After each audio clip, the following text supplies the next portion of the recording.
Hi, my name is Nicole Sandine, and this is my digital learning portfolio of the things I learned in class this semester. There are 4 areas that I'm going to focus on of the evidence of my learning. First is a technology lesson that I did with my students. The second will be a technology assignment that the students did that they had never used before using Popplet. The third thing we will be discussing is an observation of another teacher using technology. And the final thing I will be discussing is a new technology website that I found and used in my class. Get started. So the first thing I did with my class that I learned in our class is about Play Post-it.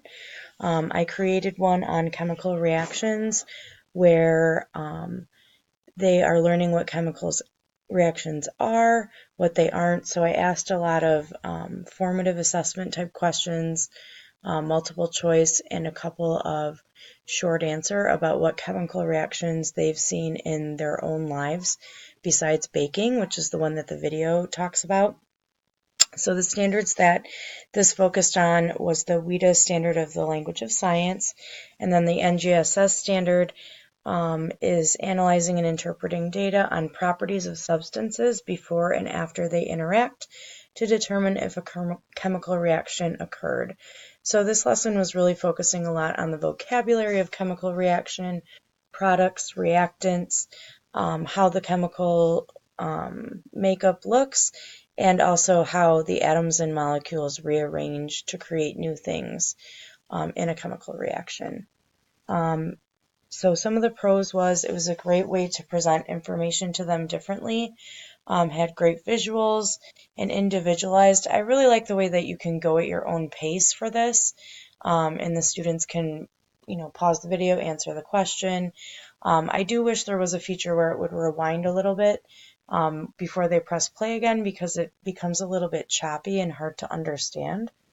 I also think that this would be a great tool if I'm absent because you can send it to the students through Google Classroom, and I have a Google Classroom for all 6 of my classes, so it would be easy to assign it to them. Couple of the cons, some of them had a hard time logging in through Google Classroom. I think it was because it was the first time we were using this, and they struggled to understand like how you could type. They weren't sure what the icons meant, like the A meant to type. They understood how they could click on an answer, but just navigating how to use it. But once they felt more comfortable, they really seemed to enjoy it. So if I take you to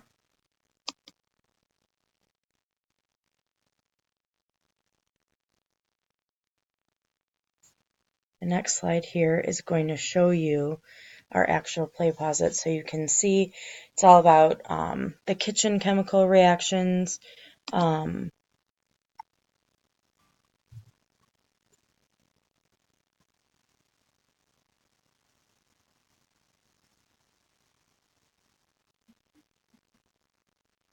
if I fast forward, you can see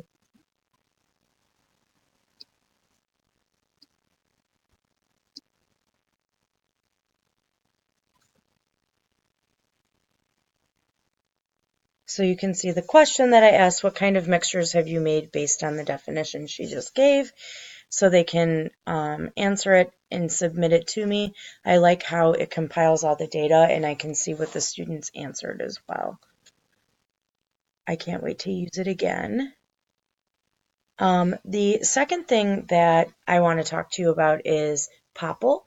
Popple is basically an online mind mapping place, so they could be creating graphic organizers, and it's like limitless, the different things that you can do. So what we were doing was focusing again on vocabulary, which is important for the ELL students in my classroom to have a good understanding of things. So we were looking at the different chemical reactions that can be made on another website that I'm going to show you in a little while. And the students had to go through and create different chemical reactions. So they started with an image of the of what they made, and then they were able to make different mind map areas or add different segments to it that show what was created in their reaction. They love this tool. They were all engaged. They loved that they could add the images, the videos, and the text. It was an excellent way to show their thinking and understanding of the chemical reactions. And it was also kind of cool because they were sharing with me their favorite reactions that they saw, and then explaining why on Flipgrid. So they used Popl and Flipgrid for this, but Popl was the new tool. A couple of things that we didn't really like about this, it was really hard for the students to use.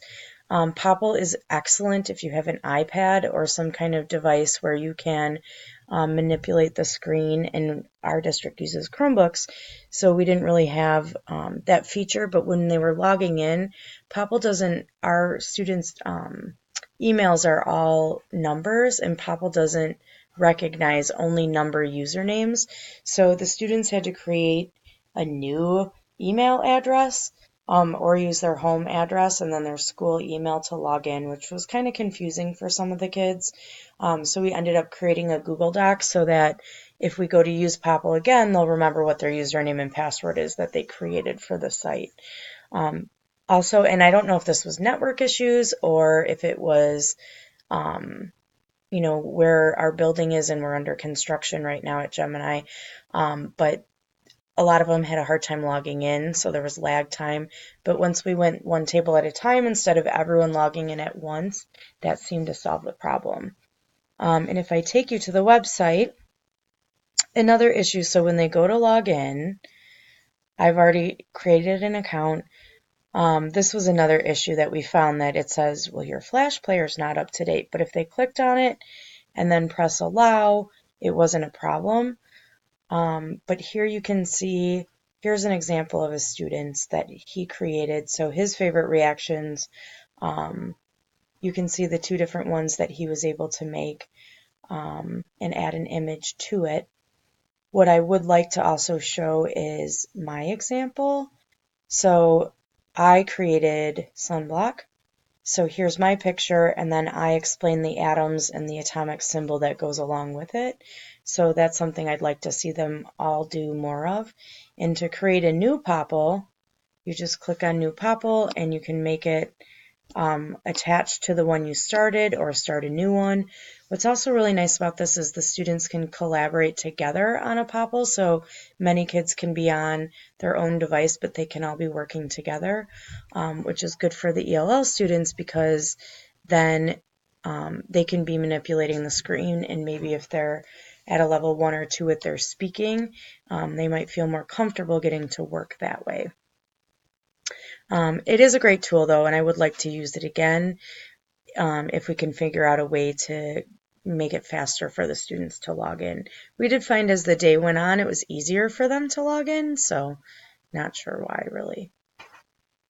Again, the WIDA standards for this was the language of science. The ISTE is 6C, which is students communicate complex ideas clearly and effectively by creating or using a variety of digital objects. And here we were using visualizations and models. And then the NGSS standard, again, is working on chemical reactions. And then Common Core, using writing and science. And we're going to take it a step further and look at chemical reactions and how to balance equations. So we'll use this again to show how they balance equations in an upcoming lesson. The next thing I wanted to talk to you about is the observation that I did of another teacher. The AAC, which is called the Instruct Academic Achievement Coach, came in my classroom actually to teach a lesson on the QFT process, which is the question formation technique. So he was basically coming in to teach them how to look at a science phenomena, which we watched a chemical reaction on a YouTube video, and then have them come up with really good questions. So some things that were good was he had good visuals. It was just a straight up Google Slides presentation, and he gave them good examples and images of how to ask a closed and open-ended question. And he had some really good examples of the types of questions, but some of the areas that I would have liked to see differently was giving the students more visuals throughout his presentation, and then less text. I put an example down here of one of his slides, and it's just all words. And it was very hard for my ELLs to keep up with him. So I would have broke it down into smaller sentences, and then when he was having them question, I would have had him add more sentence frames to give them ideas of how to start their questions, because they had a hard time with that. Also, we use the SIOP model, and it would have been helpful for the kids in that class because they're used to seeing the content and language objectives every day. And if they were having that up there so they could reference what they were going to be focusing on, it would have been more helpful. And if he had more time for them to discuss their questions and made it a little more interactive for the ELL students. And then the final thing I wanted to talk to you about, which is my favorite, is a website it's an interactive website through the Museum of Science and Industry. And what's really neat is that it's the periodic table of elements, and the students can drag and drop different atoms and different molecules to make different chemical reactions happen. And once the reaction happens, a screen pops up and shows them what they made. So some of the things kids made were makeup, eyeshadow, blush, chemical explosions, fireworks, watch batteries. So they really love this. The engagement was 100% with this website, and it was a great benefit to the ELLs because it was visual, it was hands-on. It gives them hints if they get stuck, and will tell them, why don't you try adding some sodium, and then gives points to where on the periodic table that was. It really gave them a lot of great information. One thing that I would have liked to see differently or to change with the website is once they make the reaction, it pops up with a picture and then explains what the reaction was, but you can't keep on it. It stays on for a minute and then it goes away, and there's no way to make it pop back up again unless you make the exact same chemical reaction. So that was kind of confusing for the kids. But if I take you to the website, you can see. So this is what the periodic table looks like. What's really nice for the ELL kids, it's all labeled, like the light blue area, that's all metals. So without knowing much about the periodic table, they were able to be successful. So see, and if I reload the page, it starts with directions. So it says, drag the elements. Try the featured reaction menu for some suggestions. So it gives them some really good hints if they get stuck.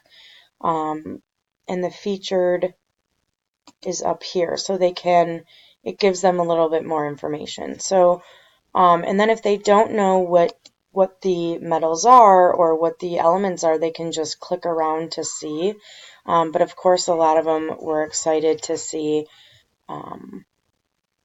gold was a big one. So, and now it says add some palladium.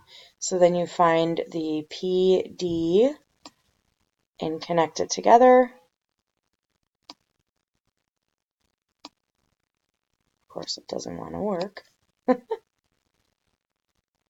So I'm going to start with, and this was the example I gave them in class. We started with 2 atoms of hydrogen. Woohoo! We made molecular hydrogen, which is exciting for them because it's really hard for them to visualize that. And then if I add oxygen to it, we made water. So you can see how the screen pops up, it gives them a visual and explains to them what they just made. And now it says, okay, let's try to make some molecular chlorine. And a molecular chlorine just means that it's 2 atoms of chlorine together, which is actually hydrochloric acid, which is what causes your stomach to be to help digest. So that all together is what we made there. Say I wanted to take salt. Now it's saying to add some iodine. And that's how you make table salt. So it was a really cool site. They would have liked more time on it to focus on things and to learn more about different chemical reactions. They find it all very interesting. One disclaimer, one of the students Google searched what elements can I use to create a bomb, which our software